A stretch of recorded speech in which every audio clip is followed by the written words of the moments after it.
And I'll share my screen. Yeah, I'll do that. Oh, hi there. This is Curt McNamara with the Bucky Fuller TrimTab book discussion group, and today we have Kirby Erder presenting. So take it away, Kirby. Okay. I'm just gonna. Okay, so everyone can see Facebook. Mm-hmm. Yep. Okay.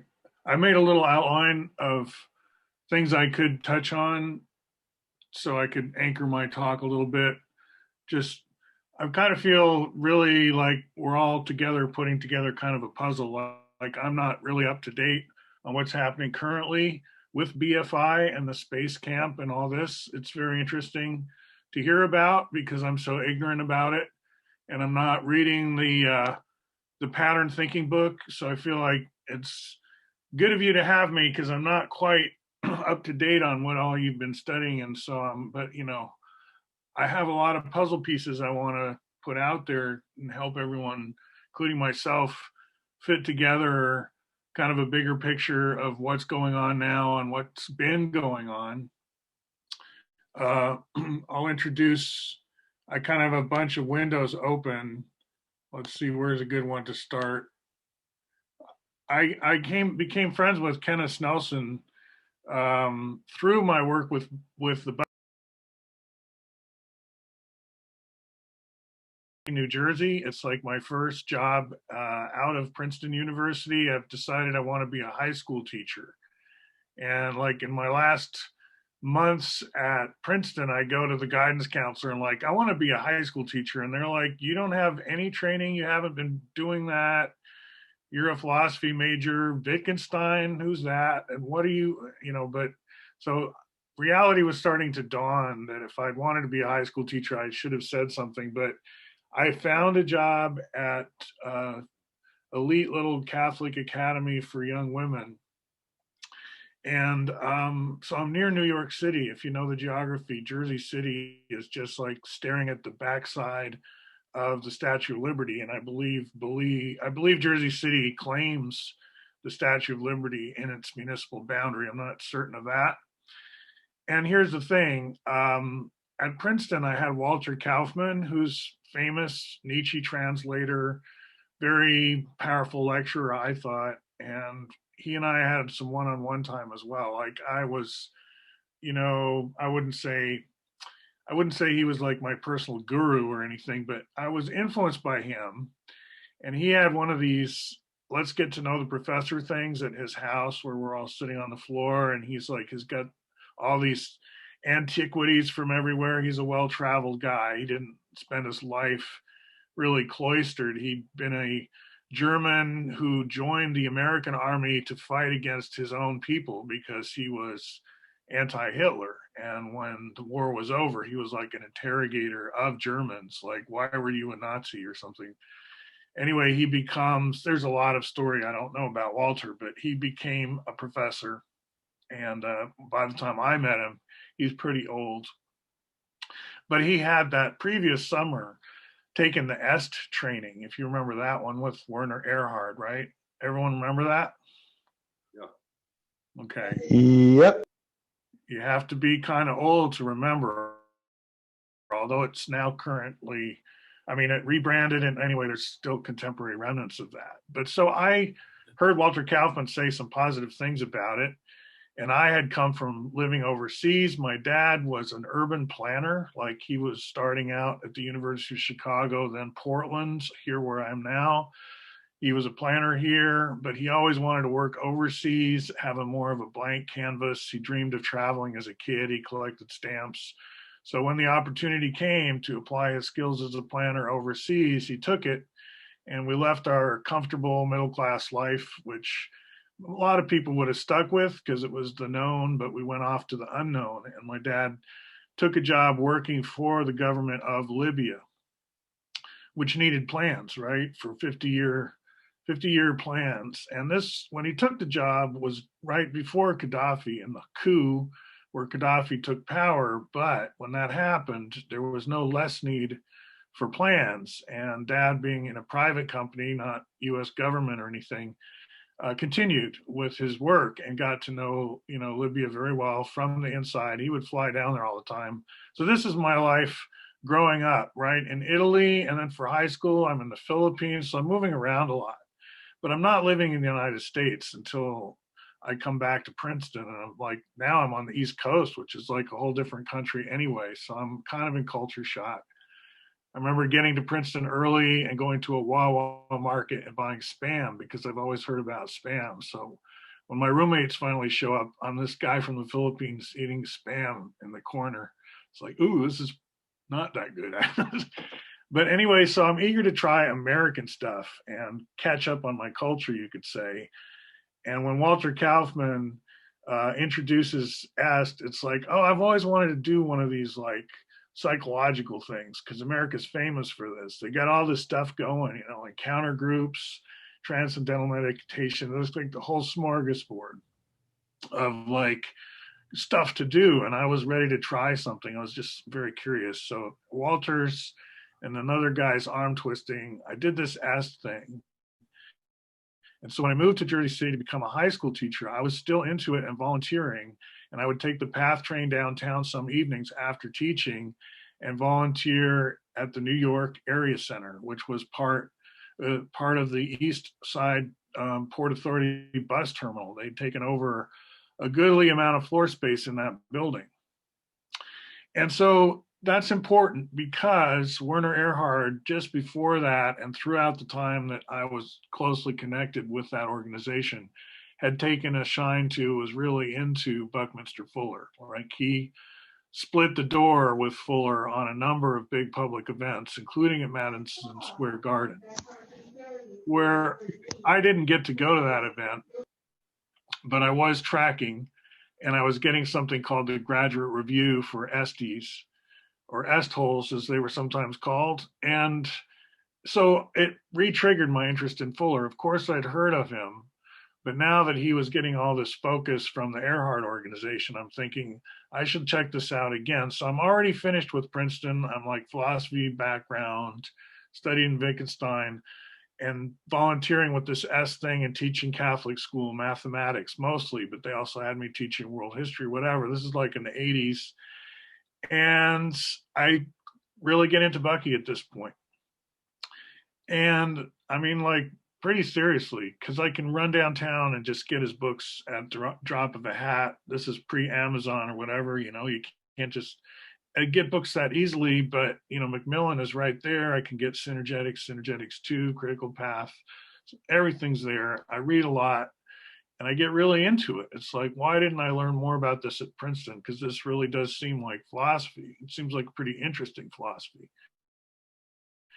Now, this is a segue to how I got connected with Applewhite.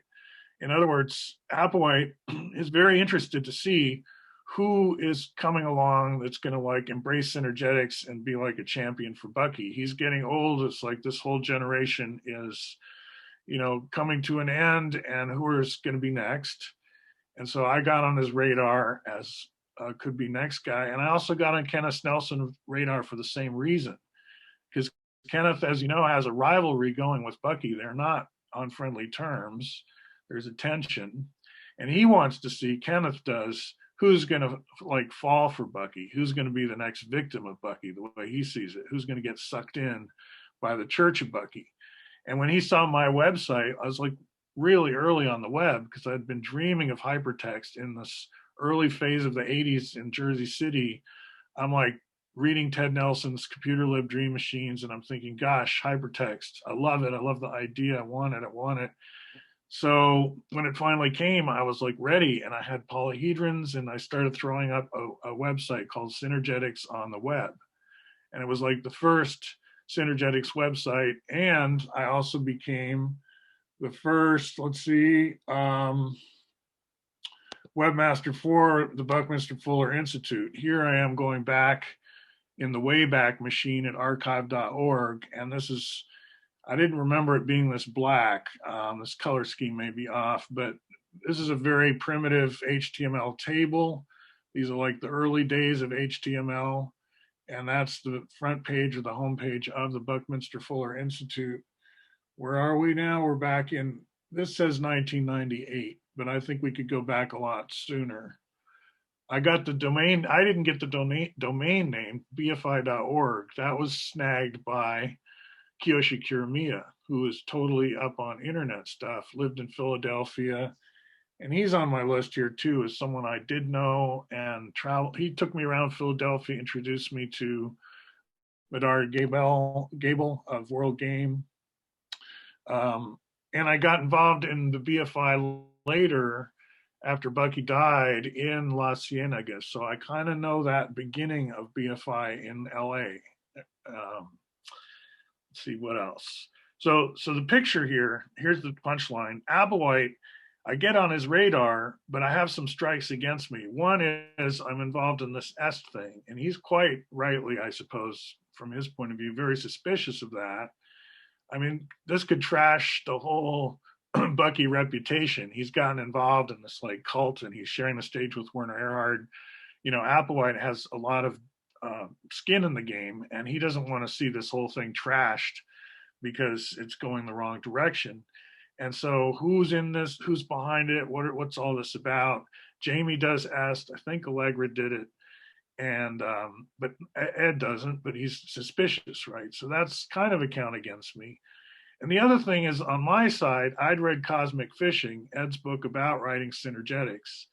And Ed talks throughout about how organized he was filing this and filing that. And I'm reading synergetics and I'm looking at Bucky's mind brain dichotomy, right? He sort of has a language where the brain is the filer and the sorter, and the mind is like always raking through the brain and like causing us to have these insights or whatever. But the brain is sort of intuitively connected to the mind. You know all this because you're Bucky scholars. And so I had figured out wrongly that Cosmic Fishing was actually written by Bucky himself. Ed Applewhite was a pseudonym for his own brain because, and he's the CIA agent and all this stuff. And I was like, oh, that's very clever, Bucky. No one's going to get it that you wrote this yourself. And Applewhite's just your metaphor because Applewhite even kind of looks like a brain, he cut an apple in half. And so I was kind of convinced of that interpretation until I saw Applewhite's picture in a futurist magazine at the bottom of column. And I'm like, oh, wait, he's probably real then. And it's like, so when I first met Applewhite, I think on the phone, we started talking, I kind of blurted out, oh, I thought you were just Bucky's brain. And I could sort of tell he was a little bit offended by that. But so we got over that. I got to meet him a lot and I hung out with him. We had meals together and he came all the way out to Oregon to see me and hang with me with his wife, June. He didn't leave Washington much, so it was a big deal to come all the way out here. He'd never been to Portland before. He is totally into architecture, very impressed by Portland's eclectic architecture. And so we ended up, I would say, friends, although we continued to like butt heads on certain things, but that's just normal. You would expect that. So anyway, that's kind of my background. And then looking at all this, like I came back to Portland after Jersey City and kicking around the East Coast. I came back to the city of my childhood here, Portland, where my dad had started his career as a planner. And I've been a computer programmer.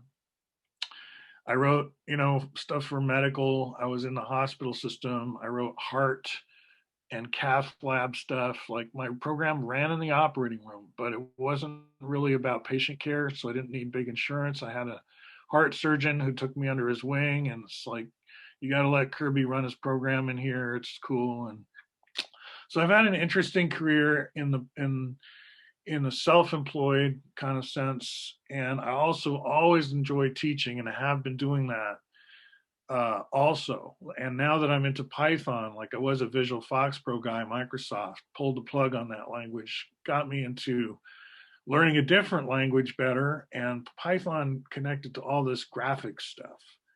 And I've been doing a lot of graphics around Bucky stuff. And by now, I've got really a curriculum. That's Trevor's site that I'm showing right there, Trevor Blake. If any of you knew Joe Moore, he was super collecting Bucky's, anything about Bucky, doing these drawings and stuff. Joe Moore, anybody? Kirby? That Yeah. shows you how well I know. So what's going on? And do you have all the files and the logins? Of Joe Moore. Joe Moore, I believe, I don't even know if he's alive, honestly. I think he is, my friend. I don't know either.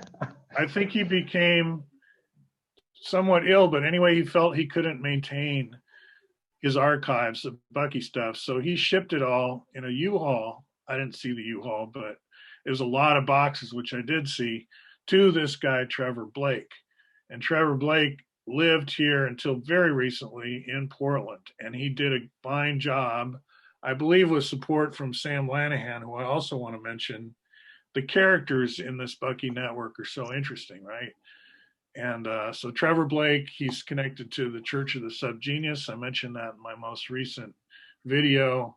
And this Synchronophile is his own independent website, and it's based on his archiving all the Joe Moore stuff, which he has physically somewhere. Thing is, he just recently moved. He's no longer in Portland, so I can't tell you exactly what the status of this archive is. But Yeah, well, Trevor, let's not lose track of that. If it needs a home, you take it. I'll take it. We'll find a home for it. yeah, I think he'd like to sell it for some money. I don't think he just wants to give it away. But anyway, it's one of his prides and joys. What else? So teaching wise, because of I wrote this pamphlet. I put this link in, I'll call it a pamphlet, but this was a soft cover, Synergetica Journal. Russell Chu wanted to start this out of the Cienega chapter at BFI, and this was volume 1, number 1, and it's the only one we ever did, winter 1991. And I still think to this day that this is a really good write-up, if I do say so myself, of synergetics, and this is back from 91. But fast forward to now, I keep trying to, this is how I teach synergetics today to like teenagers. You can think of me as still a high school teacher. So I'm not that much into little kids in terms of my skill set. And I figure if you get them at high school, you pretty much cover the college stuff because kids want to see what's ahead. So K through 16, I'm like, you could say 9 through 16 might be my grade level. And I've got this thing called Martian math going where it's a thin cover or a thin veneer over synergetics. I have the science fiction story going. This is a couple times I've been able to actually pilot field test this class with actual kids in a summer school setting. And this is at Reed College. Both times I did it at Reed College. And I tell a story where the Martians have landed and they want to work with the humans on a hydroelectric dam. Like they want to get together in a mesa somewhere in Southwest US is the sort of setting that I picture. And it's humans and Martians together building a hydro dam. And part of what gets me going about that story is it's an excuse to introduce electricity and hydropower, and the idea is it's didactic science fiction. You have the story, but the reason you have it is to help teach principles. And the thing about these Martians is they use synergetics, and by that I mean they use the tetrahedron as their unit of mensuration of volume. And so that's my excuse to bring synergetics, because the humans have to like go to school to understand how the Martians think. It's like if you're on this elite team that gets to like interact with the Martians, you need to learn how the Martians learn math. And so we go through synergetics as if it's part of this Martian civilization's way of doing things. And they in turn have to learn how the Earthlings do their math. So, you teach about XYZ and cubic volume and the way we all learn it in school, but you teach it as, oh, this is what we're going to have to teach the Martians. So they understand what we're doing, like this kind of thing. So I think it's been a pretty effective way to present the material. But another way that I've been sharing my stuff, as Daniel knows, is I have this YouTube channel. A couple of years ago, I realized this would be a great outlet, right? You don't need a lot of equipment, and I've done thousands of hours. I don't know how many hundreds of videos, but one thing I've done is I keep doing the same slideshow over and over, where the slides are available to anyone who wants to like share synergetics. So if you like my slides and you understand what I'm saying, you grab the slides for yourself and you go off and make your own presentation using those slides, which is not that unusual a pattern, right? You go to a conference, the person who was going to give the talk couldn't come, so someone else is there, they give the talk, they use the slides that someone else made. So it's like a PowerPoint presentation that I make, but I'm inviting people to take these slides and go out there and do your version of it, right? You've heard me a number of times. Now you take it on. Of course, more likely, a person's going to make their own slideshows and stuff like that. Like, I don't really expect that many people to literally do what I'm offering. Now, Lionel has done it. He came back to me and talked to me talking about the slideshow, and Daniel's done it. He took one of my slides about 4D and the three meanings of 4D that I've distilled, and did a good job, explaining it to his live stream. So I see a lot of progress happening. I'm pretty upbeat about where we're at in terms of resources. It's just a matter of coordinating, right? All of us understanding what's going on, and I think we do have the resources to make a big difference.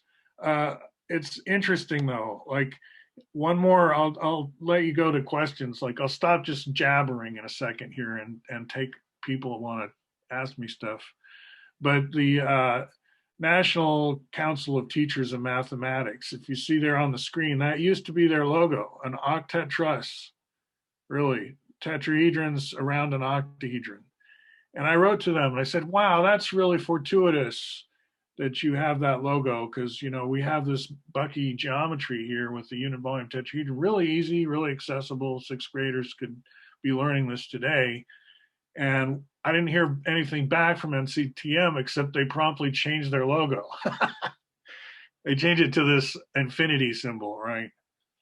Also on the topic of logos, the so-called International Mathematicians Union, you may have seen their logo. They've got this great video which gets into the Dymaxion, well, he did call it the Dymaxion, but gets into the jitterbug in a good way, mentions Buckminster Fuller. It's a small, I figure, organization based in Berlin. It's not like every mathematician has probably even heard of the IMU. I don't know. But anyway, the thing about NCTM, there was this thing called the Math Forum, which is a website hosted originally by Swarthmore College, and then it moved to Drexel in Philadelphia.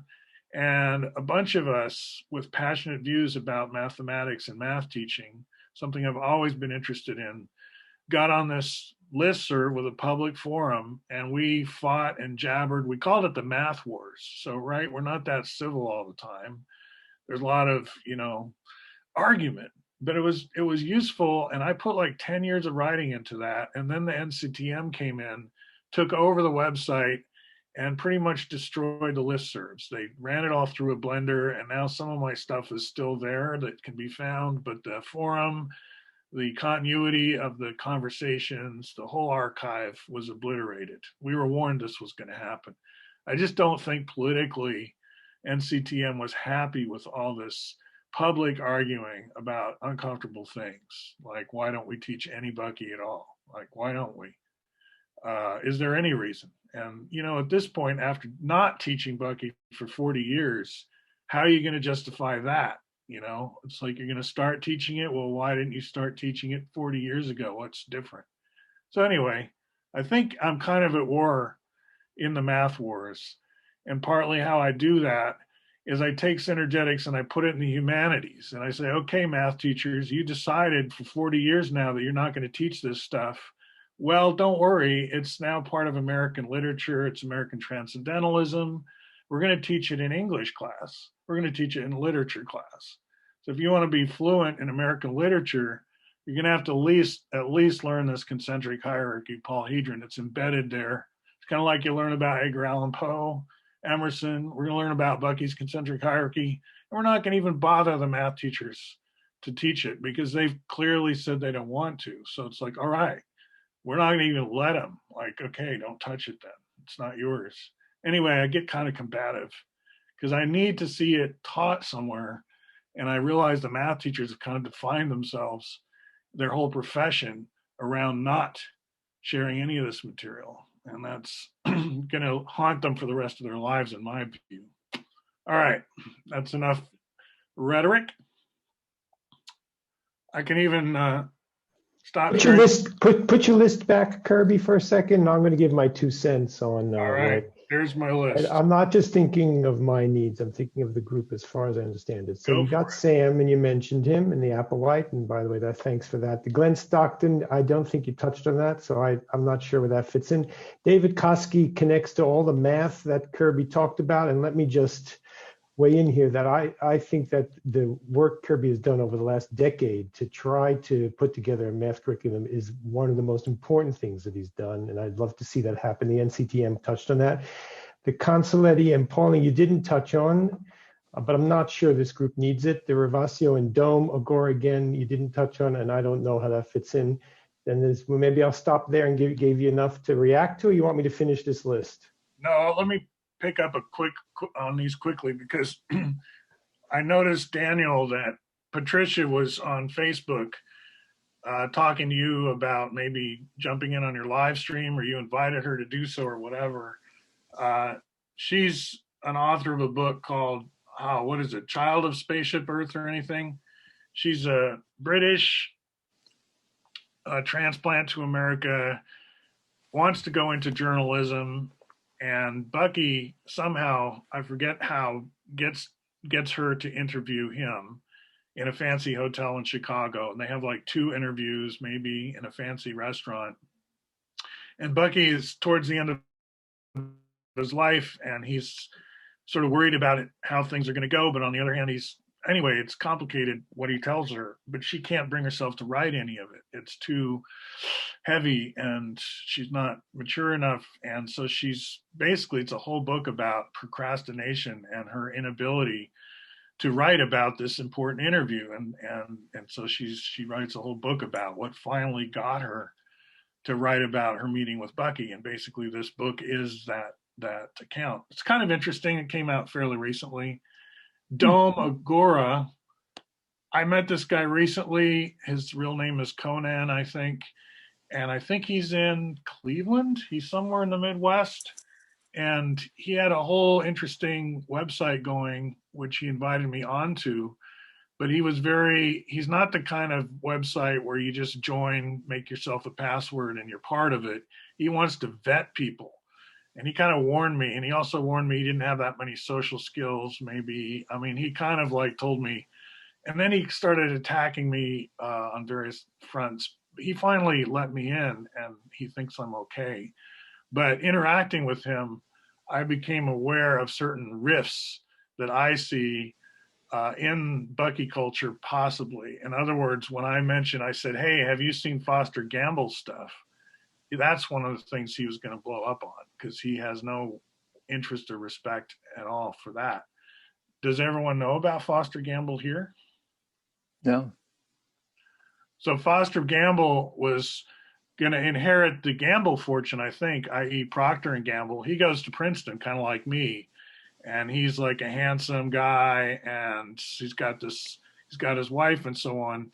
And they invoke Bucky all the time in their videos, but they're also kind of promoting like wacky, to my mind, wacky 0-point energy solutions and how we're going to get out of our energy problems with these newfangled physics that guy Nassim is all into and stuff like that.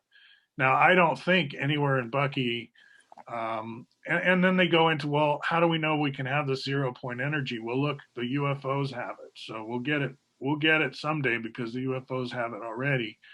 You look in Bucky, there's no 0-point energy schemes, and he doesn't even mention UFOs in Synergetics Dictionary. So all of which is to say, I too don't really think Foster Gamble is a good influence in terms of helping people understand what Bucky was all about. I think if there were 0-point energy, people could continue to behave in a stupid way and think everything would work out. In other words, I think 0 point energy is kind of a lull. It gets you back to sleep again. It's like, oh, we'll have 0 point energy someday, whatever. Anyway, that's a side point. Let's see what else. Glenn Stockton, he's my neighbor and very good friend. Like, I spend more time around Glenn probably than anybody these days, except my mom, who's 92. I take care of her here, 91. My mom's a longtime Quaker activist. She's been fighting nuclear weapons her whole life. So these days, with the passage of the General Assembly UN ban treaty on nuclear weapons, she's gets flowers and follows that with her friends and stuff. Women's International League for Peace and Freedom, which was also an organization that Linus Pauling was connected with. His wife was a member, and Linus Pauling lived in my neighborhood. And there's a Linus Pauling house where his mother ran a boarding house. You know Linus Pauling, 2 Nobel Prizes, organic chemistry, basically the father of organic chemistry in a lot of ways.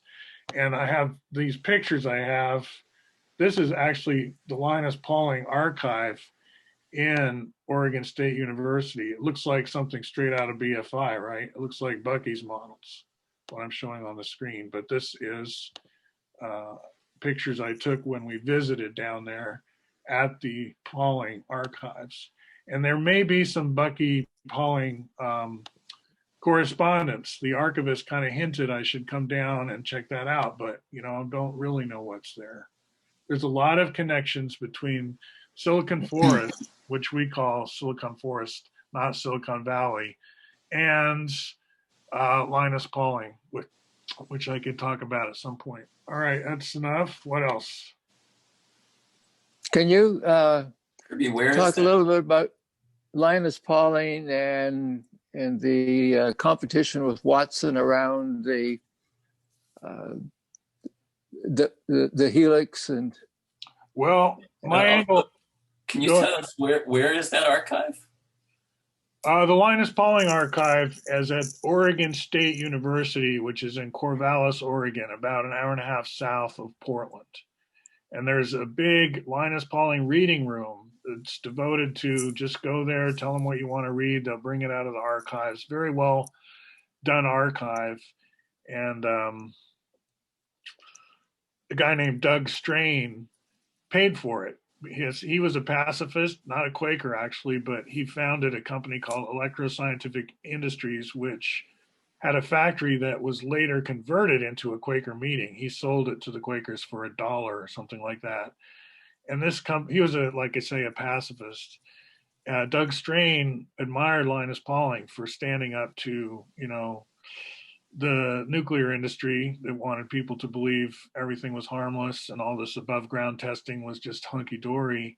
And as far as the Watson competition, my angle on that would be, because Linus was raising a ruckus about the health effects of nukes on people, he was denied a visa. He was considered subversive. And at the time when he could have gone overseas and collaborated closely with that woman who was on the trail of it as well. I don't know, if he'd seen a couple of pictures, maybe he would have gotten a 3rd Nobel Prize, because he was hot on the trail of DNA. He had some crazy speculations. He said the way to have good ideas is have a lot of ideas. So he would throw a lot of stuff out that. Well, the story I have is that the competition was won by Watson and crew because they had a visual of what they were looking for, and it was going to be geometric. They didn't think Pauling did. So they were like a jigsaw puzzle. They had the picture and they had the puzzle pieces, and so they could work back and forth. Pauling just had the idea. He didn't have the picture. Is there any truth to that notion? Well, they were skeptical of Pauling in his previous Nobel Prizes as to whether or not he got them legitimately. Well, the 2nd Nobel Prize he got was for peace, and he really credits his wife, Ava Helen, for that. And in fact, I think the reason OSU got the archives from Linus was they were sensitive enough to say, oh, and of course we want your wife's papers too, because that's how he felt. She was very important. And so Caltech I think would be happy to have the papers. He went to Caltech as a teacher. Linus Pauling stood up for Japanese being ripped out of California at that time. He tried to hide a family in his house, I think. Anyway, yeah, he did do, I know, a paper on the proposed structure of DNA, I think, but it was, what I read was like, well, that would never work. He put all the phosphorus on the inside where it could never, like all these electro problems that his model would have had. I think he was trying to come up with something visual, but I don't think he came up with anything that worked. I mean, I agree, he didn't he didn't win that race, but I think he was handicapped because he was being treated poorly by his government. But I'm not a big Linus Pauling, like everyone take vitamin C kind of guy. Nick Consoletti was. He's mentioned in my thing because Nick Consoletti traveled the world. He got to Budapest. He's Schumacher College, but he also was homeless, kind of drifter guy. Very quiet, but he was a glue figure. He got people talking to each other. And so through Nick Consoletti, who's passed away, I met a lot of other Bucky people and stuff like that. It was really a good move as far as I'm concerned to get into the Bucky stuff because of the people I've met. It's always been very interesting people like yourselves. So it's a great little subculture that I've really benefited from. And Lionel, he just showed up out of the blue one day, came and said he had a business trip, and Pop, he's here in Portland. And I took him around a bit. You remember everything, Lionel? Yes, we visited Trevor's archive. I treasured the memory, and I met Tara. You knew all about RSA encryption. Yeah, I worked with Shamir himself. So yeah, I'm very mathematics based. It's one reason why I'm so excited by your mathematical stream. I do. I teach RSA as part of my curriculum. And you walked over to my VCR and you like popped open a hatch and pulled out a chip or something and said, "Here's the RSA chip" or something. I don't remember that, but that would be me. Yeah, because we were selling to DirecTV, and our technology was just in everything. It became Cisco. It became Cisco Secure Video, and good times. Yeah, so Kirby and I are very technical and software based in addition to everything else. And we always keep that on the radar. Like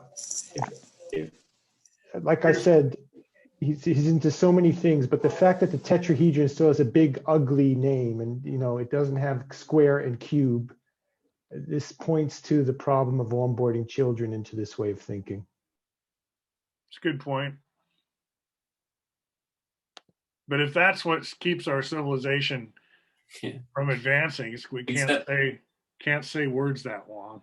Except that you can make the connection to nature, so they do get it intuitively, I think.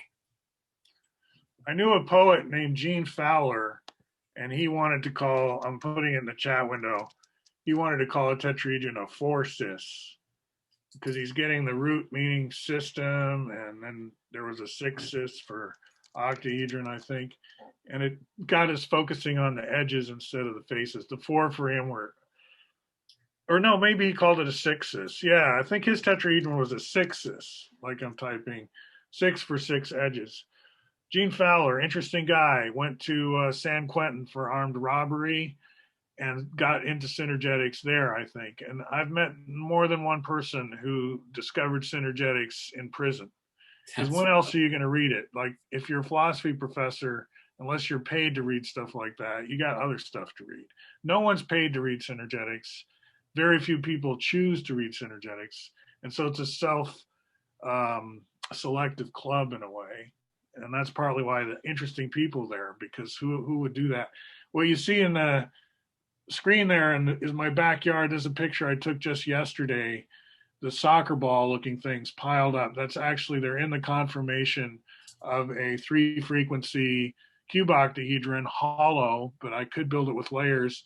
This is that guy Sam Lanahan's invention, and he's given me a bunch of it to showcase and play with. I want to tell you just a little about Sam Lanahan because he did know Bucky personally and worked with him. I I had work. I have overlap with Bucky, like I could talk about, but Sam, he's part of this like core families in Washington D.C. Old money, I guess you could say, comes from the Fitzgerald family, and his family knew the Applewhite family.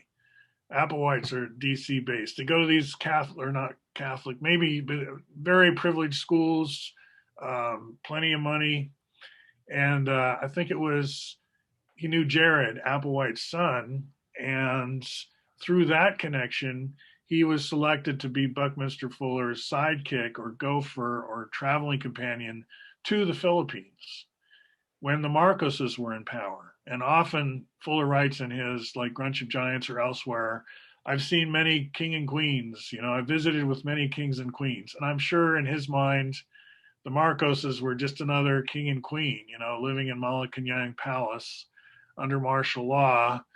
And the coincidence there is I was in the Philippines around then myself. I just wasn't tracking Bucky, but Bucky and Sam show up in the Philippines.